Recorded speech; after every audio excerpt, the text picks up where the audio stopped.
Okay, Nick, so far, kamusta yung naging, yung buong run ng off-season? So, throughout my off-season, nakafocus muna ako sa academics ko kasi graduating student now during our off-season. So, after the season, season 87, nag-focus muna ako sa academics, in which nakapag-graduate na ako last summer.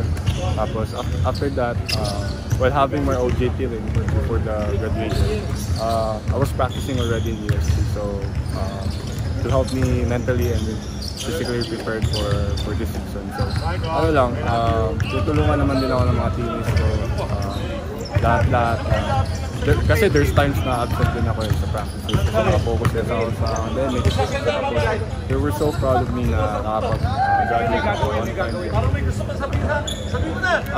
Nakapag-prepare naman kami ng maayos kasi we joined off-season leagues tapos pumunta pa kami sa Korea. We fought against the top collegiate teams out there and top teams in KBL. So, ayun, malaking exposure din sa amin.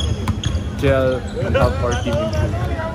Nick, gano'n ka-challenging sa'yo yun? Yung sabi mo, babalanse ng OJT as a graduating student? Super challenging yun kasi there are times na parang stressing na rin.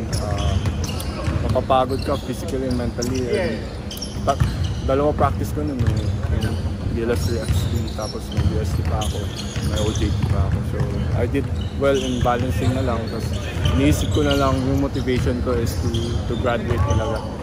Ayun, grateful naman din ako sa mga professors and mga classmates or colleagues ko sa mga batchmates ko. So ayun, tulungan na ako maayos. Tapos yung team naman, support din sa akin if ever na wala yung presence ko sa practices. So ayun, nakafocus muna ako. Tapos after nun, lang talaga ako. I just really want to work hard on practicing my game.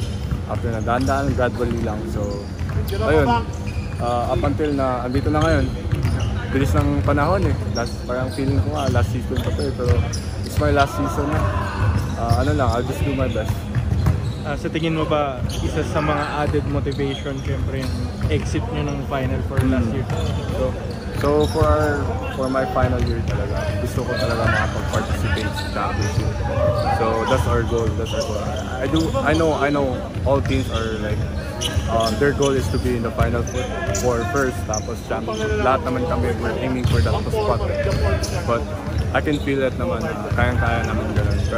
But before that, alam ko mahirap muna tatahakin namin. So lang talaga, we just need to prepare well and do well on the season.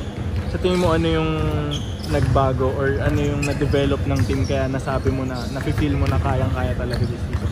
Yung chemistry namin kasi yung team kasi namin kasi composed kasi ng mga one year lang kasi yung mga teammates ko last year na first year lang namin nagkakasama ganyan.